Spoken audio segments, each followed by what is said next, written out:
Thank you for tuning in to The Meliza Show. This episode features Major Penny, a class act, MC, personality, and much more. We dive into his evolution in the entertainment industry and how a transitory path led him to all of his successes today. Hello. We got Major Penny on The Meliza Show. I am here. Thank you for having me, of course. Thank you. It is my honor, my pleasure, of course.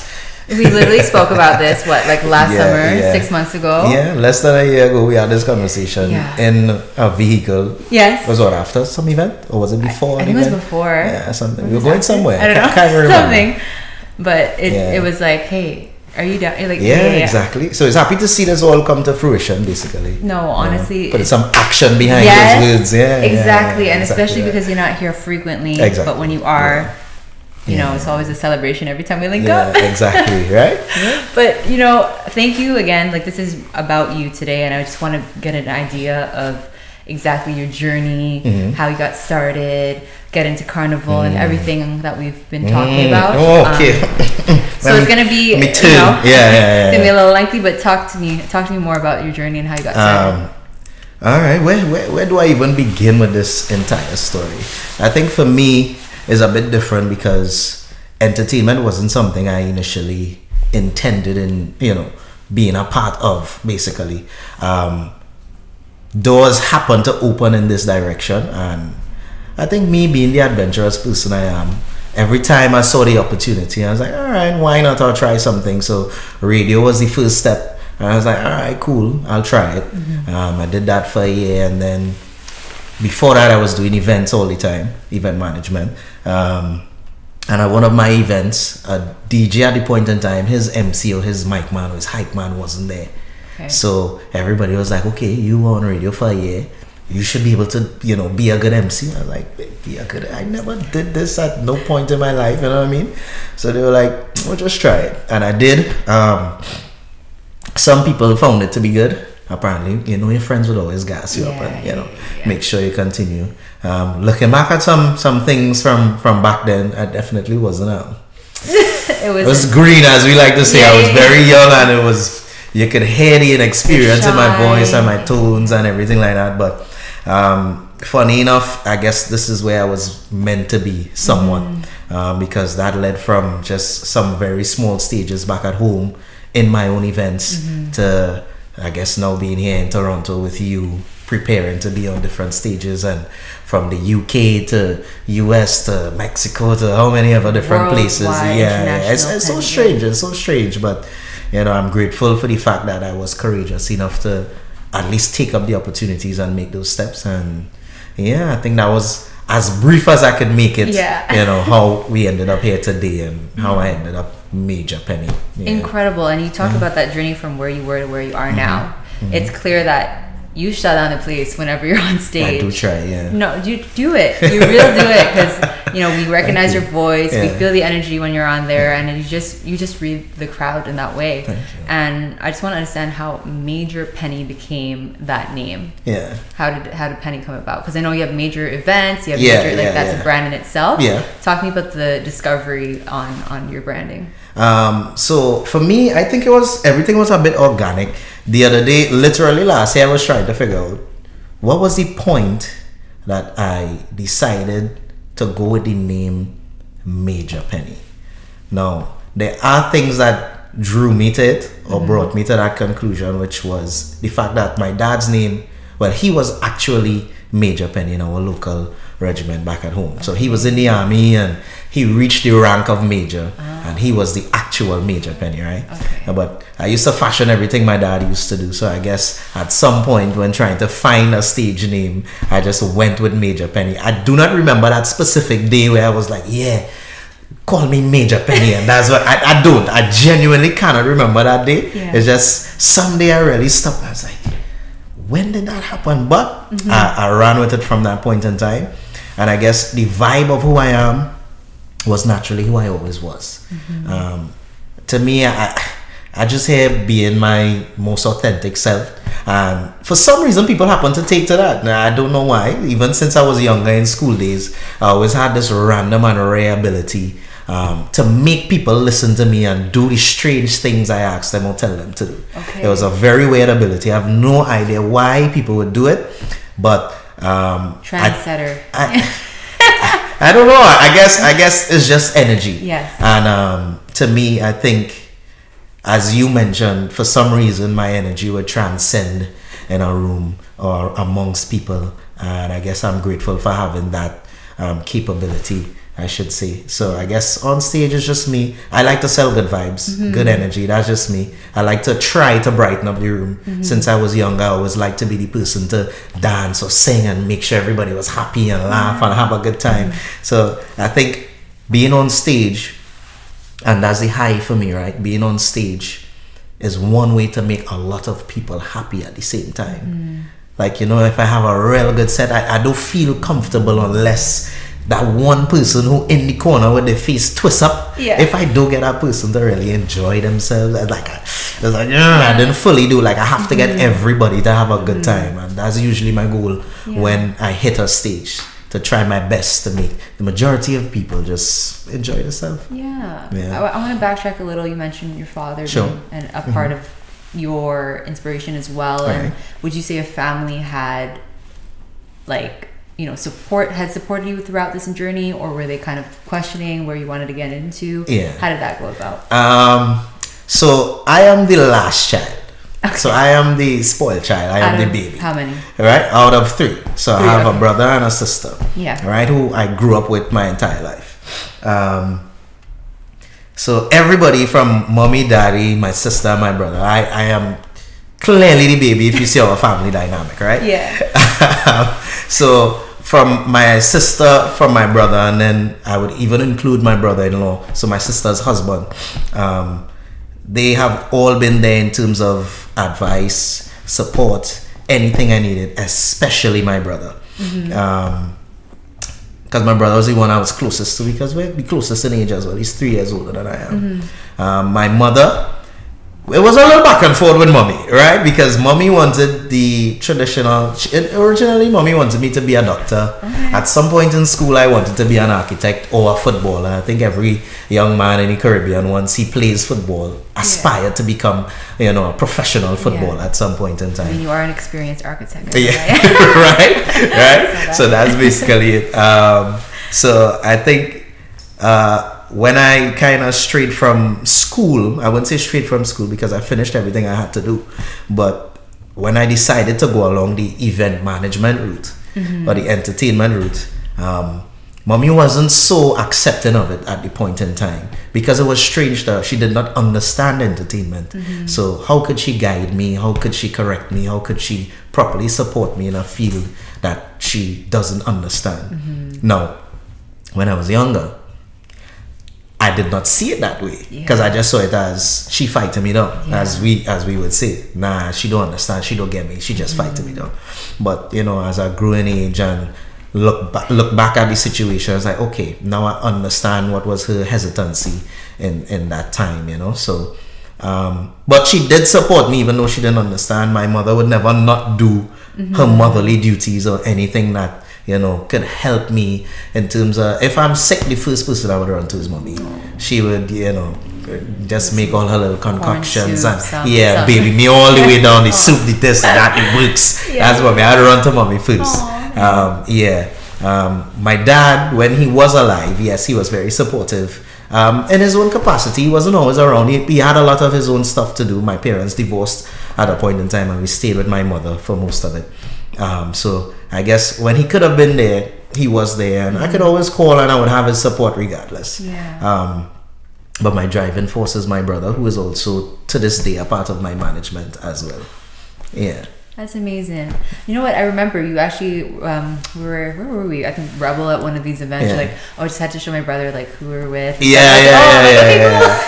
he loves being involved. So it's my brother and a friend I went to school with. She was older than me as well. Adafi Edwards is her name. So they both create my management. So they do. Without them, I do not make sense as a human being. And they support me in a way that I don't even think I could begin to repay if I had to try. You know, so I am extremely appreciative of their support and their presence in my life. But yeah, anything, and they love to be involved. So as you mentioned, I'll show my brother. So this is what's going on. This is what I'm wearing for this. Do you all think this makes sense? Like, I value their opinion over everything else in the world, you know. So that goes a long way. It does, and I really, you know, when you think about where you've been and where you currently are, do you almost look back at those moments, and if you've had any, if you're willing to share those obstacles, things that you've kind of gone through to get to this place, is there anything that you would say like really hindered your journey? I would say coming from the Caribbean, and I guess trying to just become familiarized with how the world works outside of that. Now, we are stuck in a bubble in the Caribbean. We see what we see, we know what we know. And it's only until you travel and experience new things, you begin to understand new things. So I think for us, or for me I should say, especially coming outside, and at those points in time I don't have a US bank account, I didn't have as many friends abroad to support me, because when I traveled I didn't have my brother, I didn't have my mother, I didn't have a Daffy, I didn't have anybody, you know. So when I would travel, if it weren't for, you know, Travis or other DJs who I may have traveled with at the point in time, sometimes you'd be there on your own. You now have to network and develop your own your own circle, your own family, your own friends. And at the beginning it was tough. I remember spending some months outside, and it was hard. Like, you're just trying to figure out what to do, where to go, how to make things happen. And as I say, you don't really have, you know, so not all of our credit cards or debit cards from home would work. You'd have a cap, you'd have a limit on how much US you could actually spend, etc. So I think one of the biggest hindrances would be that, and even before that, acquiring a work permit. Like, it is not easy to get a work permit unless you link up with the right people and you know the right channel or link with artists. So you just have to know the right people, just even to make that step to reach outside. You could reach to the Caribbean, that's a lot easier, but to make that big leap, I think that was one of the hardest transitions. But again, as I mentioned, with Travis and even Voice and the entire Vibes with Voicey team, and I can mention so many other people within the industry who would always, you know, lend advice, or whether it be tangible assistance, anything. There were always people, I guess, once you weren't afraid to reach out and ask and you know, ask for that lending hand, I guess. And it's not always a financial thing, but it's just in wisdom, and knowledge goes a long way. That's true. So it's to help you kind of fashion what would make sense. And, you know, you always have the learning curve of, you know, you might try something here, but your head, but it's resilience at the end of the day. You have to know what you're shooting for and be confident in the fact that, you know, you're going to reach to that destination, and set little goals in between. And once you hit those goals and those targets, you will eventually reach, you know, where you are now, what you've done.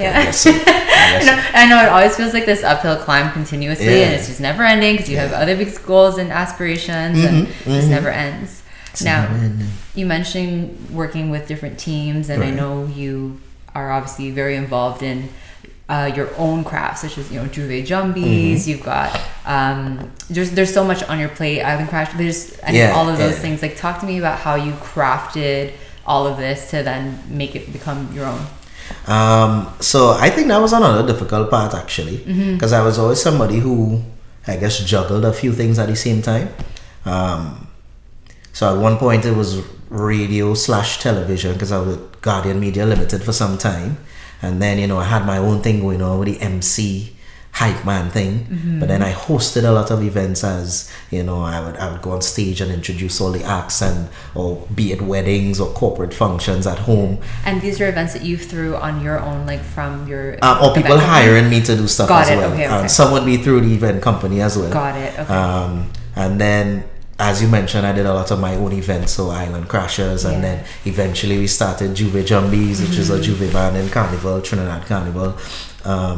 So it's always a difficulty in juggling. At one point, something had to give, because although they're all within entertainment, they still clash, and they're all very time consuming, and they all take up all of your resources and your energy. So I think at some point, the one thing that I had to give away on was radio at the point in time. Because traveling was a lot, and to be consistent in radio, you have to be there and make your shifts, and you know, you can't be there one day in a week and then you're gone for a week and come back. You wouldn't really build your listenership, and people need to be familiar with your voice on radio, you know. So radio had to give at that point in time for me. In my analysis and my calculations, I was like, all right, I have to forego radio and I would focus on this. So then I focused on the traveling, because it was nice, you know, to see so many different places in different countries, and you know, we met, and you know, like things like that happen. So it's crazy how things kind of progress, and you just kind of watch your decisions and like, wow, okay, that really led me to this. And sometimes you might make a little mistake. All right, maybe I should not have done that. But I love the space that I'm in. I can't deny, as you mentioned a little while ago as well, we have so much more. Once you hit certain targets, is always what's next, and you always set more goals and more targets. But I would say being here was definitely something that makes sense, and I can't complain for where it is at all. Let's get into the sound of soca a little bit, and how you know, your opinion in terms of what it represents right now. And I think I know we spoke about this last year this time, where it's just so underrepresented and underrated, and we're just trying to continue to promote that. So tell me your thoughts on it, and how it's been spread out. So I think I was actually thinking about this some days ago, and thinking about where soca was then and where it's at now. I think if I just close it in firstly to Trinidad and Tobago, I think before, people consumed less of the otherworldly stuff. So like when Soca Monarch was at its prime, you could even start from the Kaiso days with Kaiso House, and you come straight up the road, right? Trinbagonians then would have consistently consumed soca music and dancehall. Like dancehall was prominent some time back, and I guess some guys who might be a bit older than me, who've completely experienced it, can give you the complete timeline. But just understanding the space, that's what it was, right? It was calypso, soca, chutney, and you would also have dancehall. And then as things progressed, and you know, television and radio, hip hop and R&B, and you know, you always had these types of classical music that was kind of intertwined from then.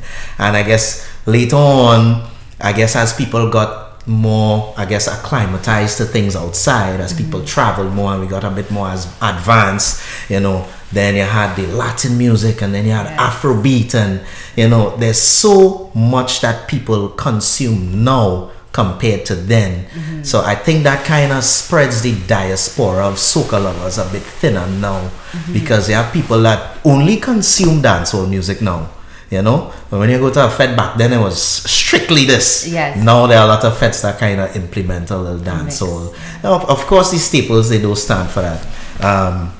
But personally, I believe that soca is one of the greatest spaces. Just because I think it's naturally what I represent too, as I mentioned, that good vibe. Soca is just about being happy. You're dancing, you're singing, you're jumping, you're waving, you're having a time. Of course, there are the soca songs that dive a bit more into lifestyle things, that talk about love and I don't know, different topics that the everyday person, even non-soca lovers, could appreciate. Love, life, like it's very everything, widespread. Right? We've always had the topic of, you know, people saying we should have more lifestyle soca. Now this is just the term I'm calling it. I don't know if everybody will call it lifestyle soca. Right? It's just how I coin it in my head for it to make sense, right? People think we should have more lifestyle soca with everyday topics, which would spread it. I think we have made so many advancements with Marshall selling out arenas in the States, Kes doing the same, Voicey and the stores. We have so many soca artists that go on tour. It is still very niche.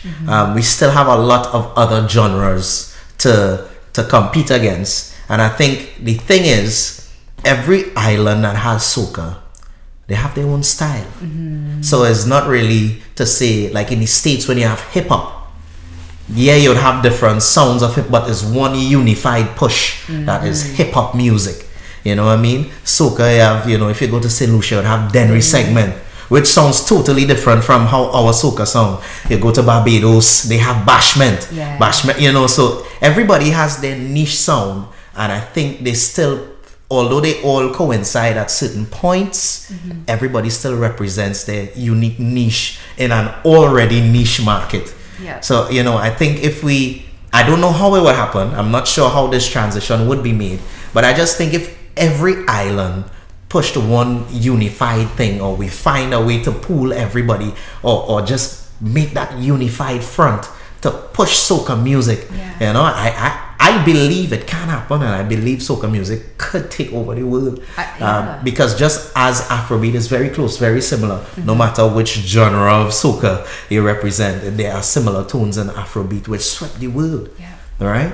You know, and it was that same, I love to dance, I just want to feel good and sing about love and life and enjoyment, you know, and soca music can easily encompass all of these things, and it can push. I just think it's a matter of time, to be honest. You know, I believe it will happen, and I think one thing about Caribbean people, we support each other. You know, we may have little, you know, squabbles and beefs here and there, just like everywhere else, but at the end of the day, when we say Caribbean people stand together, and you can see that Carnival, and you can see it at different events. When we come together and shut anything down. Like that's what we do, you know. So I just think it's only a matter of time. I agree, and very welcoming vibes, definitely with Caribbeans, and that's, you know, that's why I'm in the place that I'm in, and I'm so grateful to be around you guys so much. And I agree with you in these sentiments. I feel like it's just a matter of time until that moment happens. When you see now, like, Afrobeats is implemented to fets now too. Even last year, 2023 Carnival, we had Machel perform with, you know, Rima and Wizkid, Burna Boy in 2022 Miami Carnival with Machel and everyone there. TJ, you know, everyone was implemented together. So with that said as well, you mentioned the different carnivals. Have you had a big highlight in terms of where you've gone, and you know, maybe a feeling that you've had that unlike any other in terms of carnivals around the world? I think each one is unique.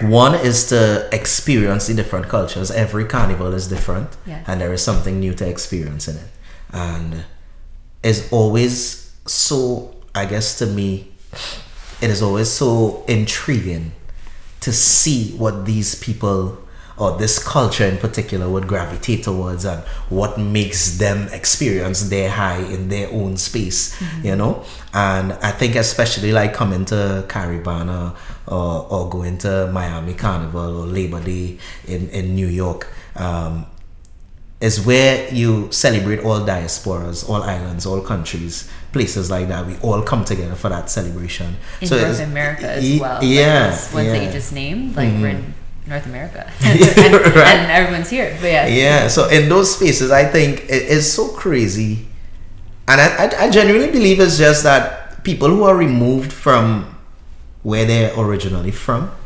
they hold a deeper appreciation for their roots. You know, when you're in it all the time, you wouldn't really see it. So then when you come out and you see how, like, they don't go anywhere without their flags. So you drive through certain places in New York, and they would have their flag on their car, they'll have their flag outside of the little apartment, they're everywhere. Like, you want people to know where you're from 24/7, and you know, you get a greater sense of pride seeing these things, or being a part of these experiences.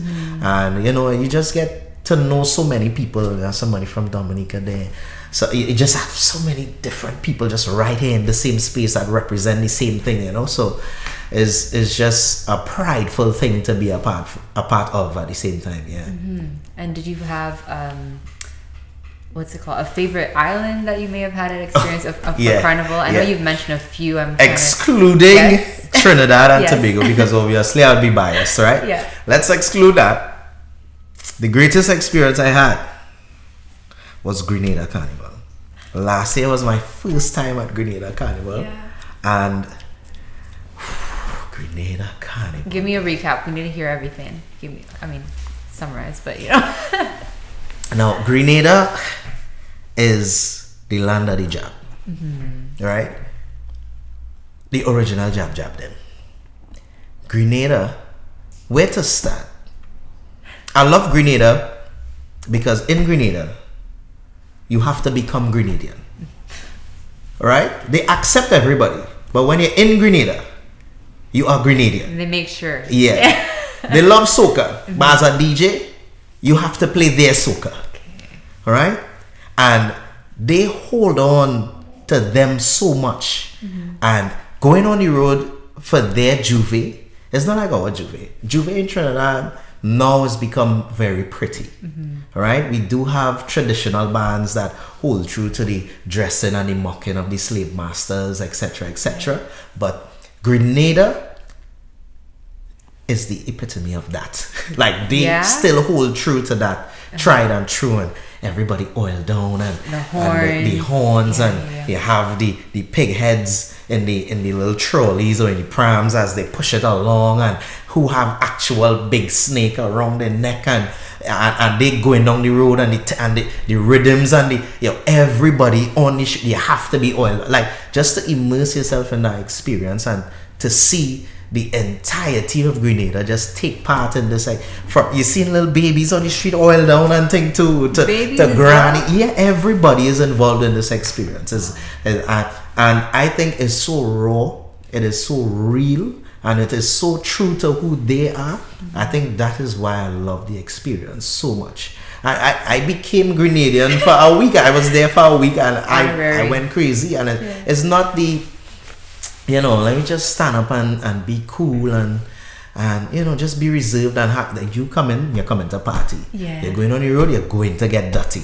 This is not a clean, nice tush thing, as we like to say. This is a full-on experience. And yes, they do have the pretty mass side of it that everybody does love. But as I mentioned, they hold true to who they are. And I have to respect that. I'm going this year. I have to go this year. Have to go this year. 10 out of 10. 10 out of 10. Manifest. I'm going to be in Grenada Carnival. You plan to do everything, right? The whole oil and I'm here for it, of course. Like have a dead snake in your mouth kind of vibe. Maybe yes, why not? I'm like, what am I agreeing to? But I love culture, you know that. Like I just love to immerse myself in it, and that itself sounds so exciting because you become Grenadian. Like you said, you literally go to an island, indulge in that culture, feel the way they feel, look the way they look. Like that's amazing. That's it, and I think that's just I had one piece of experience. It was just 1 week that I had. I wish somebody from Grenada and St. Vincent is another one. We have from every island could just really give people a true representation of what their carnival is and just experiencing each and every one. It's amazing. I would encourage everybody, even if you don't go 5, 6, 7, 8, 9, 10 in a year that like we might possibly do a different carnival a year just to get that experience. I would encourage people to do it. Definitely. Yeah. On the bucket list. Backtracking a little bit, we're talking about goals. We were speaking on what's next, or those ideas that come about. Right. Anything that comes to mind when you think about your future and in the next, call it 5 years? That is a very interesting question, and I have been asked a lot by people in my inner circle. I'm gonna hear it. But to me, I think this has been such a roller coaster that I did not expect to be on. I am not sure how to plan for what's to come. And I say that because I did not plan to be in entertainment. It wasn't something that was ever a thought. It was just things that were offered to me, and as I mentioned, doors that were open to me, and I ended up in this space and in this time. Now obviously I am a businessman at heart, as I have businesses back at home, so I know it will be among and in the business realm itself. But to say where I see myself in 5 years, I don't know. I would say at some point, as far as I've reached, I don't think this is only where I'm supposed to be. I do feel that deeply, in my innermost self, I believe that there is more for me to do and accomplish in the field of entertainment. And I would love to see where that goes. But as far as that goes, I can't say, well, I see myself being here and there. Because I don't know, literally to this point, this has all been, things that were presented to me. So it's like, I I am not sure where this journey is supposed to take me, but I am down for the ride and I'm giving it 100% no matter where I go. So I am interested to see where it takes me in the next few or 5 years. You know, I think it's such a hard question to answer because, like you said, you just never know what the future holds. So many things that came in your path already have been very random or very much not aligned to what exactly you started thinking about. But for those that are, that look up to you and those that are interested in doing a role as an MC or a host or even a businessman in events and stuff, any advice that you give to those that are looking up to you? Yeah, I would say, to me, the biggest thing was, or one of the biggest things was holding true to myself. And in being true to yourself is working every day to understand yourself, because we as people, we change very often, our likes, our dislikes, so many things change within us and around us that kind of I guess navigate who we become at any given point in time. But I think mainly what I would say is try to find what you like, try to find your passion, try to find what really moves you. And even if you fully don't understand that at a given point in time, talk to people who you think are interesting to you, whether it just be family members or friends, or randomly reach out to somebody in your field, because those were things that I had to do. Even as an MC, I didn't even know what my style was supposed to be at the beginning, because I didn't expect to be here, right? So I had to reach out to guys on radio or MCs that I knew back at home, and I would look at them and kind of fashion their style, but not just fully try to be that person, but take bits and pieces of them that I liked and try to implement it in my own style, or try to curate my own style. So I did that with so many different people, and traveling opened me up to seeing so many more styles, that you could continue to adapt and add to yourself and grow into what you want to become. So I would tell people to be sure of yourself, have an understanding of yourself, work towards understanding yourself, and be resilient, because without resilience, you're not going to make it far, especially in this thing. You will fail. Like there are still stages that even Travis and I would go on, and we would be like, nah, boy, that set wasn't even. So, like, I don't know why, but that set just wasn't. We didn't get everybody to have a good time. It's like, you still fail no matter how far you reach in life. It might be small failures or big failures, but at some point you will fail. And you are going to fail, especially when you're trying or now trying to find yourself over and over. But the thing is to be resilient and don't give up, especially if it is your passion. Make sure you're back broad, as we say. You gotta be able to take licks. You gotta be strong. You gotta be ready. You gotta be strong. Speaking of Travis, how did that dynamic duo come about? You just mesh together all of a sudden. Oh, that was funny. That's a good question. Let me see if I can remember the story. I'm gonna ask Travis his same thing, how he has his perspective, but so we knew each other. Travis played in my events, because I started doing events in school, like really young. I started events very young. So I hired Travis at a DJ at some point in time. Travis was small, a little strange, small guy who didn't speak to anybody. But he was always good at what he did, and he DJ'd at that event. And I guess we always knew each other just from being around. And I guess as things progressed, because he wasn't always my DJ, I DJ with a guy called Plex, who is now a videographer, a very good videographer right now. DJ Watty, Zygon International was who I then, moved towards working with. And then after that, Travis and I formed a relationship in terms of DJ, MC combination. Because he mostly, I don't even remember if he had a specific MC that he rolled with. He might be able to clarify that part a little better. But then I think we always ended up in the same traveling spaces. And then even back at home, there was one carnival. I think it was a carnival. And he was like, yo, boy, I looking for MC. And I was kind of in this phase where, I was kind of looking for a DJ to kind of do certain events with. And the level he was at, I guess, and where I was at that point in time, it made sense. And I was like, all right, cool, well, yeah, if things align and, you need an MC for something, hail me. And then we ended up rolling for a season. And then that was it. From that season, everybody was like, all right, yeah, this seemed like it makes sense. So we kind of went with it from there. We ended up traveling on that as well, and people, I guess, enjoy the duo. Yes, and we sure do. We love a Travis World and Major Penny on stage. Yeah, and we're here today. Yes, in Toronto. Backtracking quickly, Trinidad Carnival 2024. How was it for you? I mean, we didn't even interact. That's what made me sad, because I was like, I saw you on the truck. She literally sent me a video of him. When you sent me this video yesterday, day before, like 2 days ago, sent me a video of me on the truck. I was like, you were in Trinidad for Carnival. Like, where? Like, I did not see you at one point in time.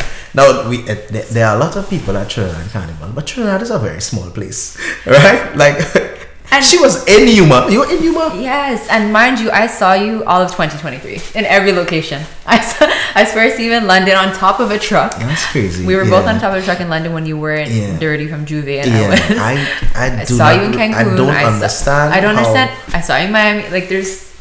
Yeah, that's nice. Anyway, sorry, how was your carnival? 2024 was... I keep describing it as a whirlwind. Because of the short season, everything is compact. Everything is trying to fit in the short season. And it was just like one after the other. It was a lot. Yeah. But, it was good. It was good.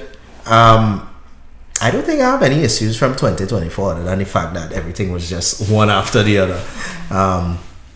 But I definitely enjoyed Carnival 2024. Did I enjoy it more than 2023? Can I say that? I don't know. It's tough. I don't know. I feel like each carnival provides their own unique. Yeah. I was just trying to see if I could just put them against each other, but I don't think I can. I don't know. That's something I'd have to think about a little deeper to answer. But yeah, I love Carnival 2024, and I'm very much interested in seeing what the entire year has in store. I know, I'm excited as well. Up next, just want to wrap it up now in terms of this one moment that we had. Right. Energy. Yeah. Energy. I have to share this because I don't know how it came about. I feel like we all went to an event. Everyone just limed for a bit, eating some Chinese food. Yeah. And then all of a sudden you're like, hey, I just wanted to share, like, this is kind of how I read you. This is the feelings I get from you. And it was spot on to like who I am and what I believe. And it was along the lines of like, you seem like such a genuine person. You're saying so many kind things about me. I swear to you, I was crying in bed because I was like, how does this guy know me so well but doesn't actually know me, because we just met, we only started liming and like getting to know each other. So it's even a hard question to answer because you're probably like, I don't know, I have this sixth sense, but where does that come from? Like, did you... I don't know. I always had, I guess, a strange ability to just kind of get people vibe from being around them for some time. I've always been around a lot of people. And I think it's easy to tell in smaller circles, in smaller spaces, I guess, because I know Travis, because that night was like DJs, promoter, and family and friends. So that's why we were all in the same space eating Chinese food, right? And I think around the table, like everybody was just vibing, just kind of watch people as they're talking. And in this space, and I was like, I was like, okay. All right, talk, go around, stop again. And I think the first part of the message, or the main thing, was like, I feel as though you weren't there. Like, I feel like you were in the line, but you wasn't really present at the point in time. So I was like, I felt as though, this person might have something more than what they just presented at this point in time. So I don't know. Sometimes I know, like, I do it randomly, and it could be in person. It might be a message where it'll just be like, this might be a little weird, but I get this vibe, and it's just to have the conversation with somebody, because people don't always talk to people. It's not easy to open up to people, and sometimes it's easier to talk to random people because they don't really know you, and they don't know your whole journey, and they don't know when you might ever see them again. It's like, all right, it's not gonna bother me so much. So to me, it was just like, I don't know, I was just kind of like, whenever it moved me, like, I was like, all right, something is telling me to send this message or have this conversation. And that's what I did at that point in time. No, I wanted to wrap that up with that because it's mutual. You know, the energy that you presented to me, it shows in not only the stage, but you as a person. And that's clear as you know, you as to why. No, I'm being serious. Like, I'm speaking from the heart right now because you are where you are right now because of all that, because of who you are, what you've done, who you are to other people. And we appreciate you. We appreciate you in these carnivals, in the sober world. We appreciate you in Toronto and everywhere you go. And continue to do what you do. Congratulations on everything that you've done. Thank you. And I'm excited. I'm so excited to see where you go to next and all the things that are on its way to you. There's just so much. So I appreciate you so much. Love always chatting with you and all the best. I'm just trying to hold it back right now, guys. It's a lot for me right now. It's so funny. No, I genuinely appreciate that. I appreciate those words. And, I look forward to seeing it too. And I have also, from that time, we met to now, I have seen your progress through, I guess, social media. That's how everybody will stay connected. And all your interviews and all the new spaces that you would travel and things that you would experience. And I'm proud to say that, I am able to see that journey and see your growth in your space as well. Because I remember one of the conversations was somewhat, I guess, you were kind of unsure at times which way to step and what to do. And I feel like you're kind of walking confidently in spaces now. Yeah. And that's a big thing. That's not even something small. Thank you. I respect that. I'm happy to see that. You make me cry now. We're just gonna cut the cameras and cry together. I will cry such. I know, right? I'm just sit here and cry. No, thank you no so problem, much. No thank you for being here. Can't wait to watch it tonight again, and we'll see you soon. Look forward to tonight. Got you. You're the best. Thank you. Thank you again for tuning in, and we hope you enjoyed this episode. If you haven't already, please be sure to like, comment, and subscribe on our YouTube channel, as well as follow us on Spotify, Google, and Apple Podcasts.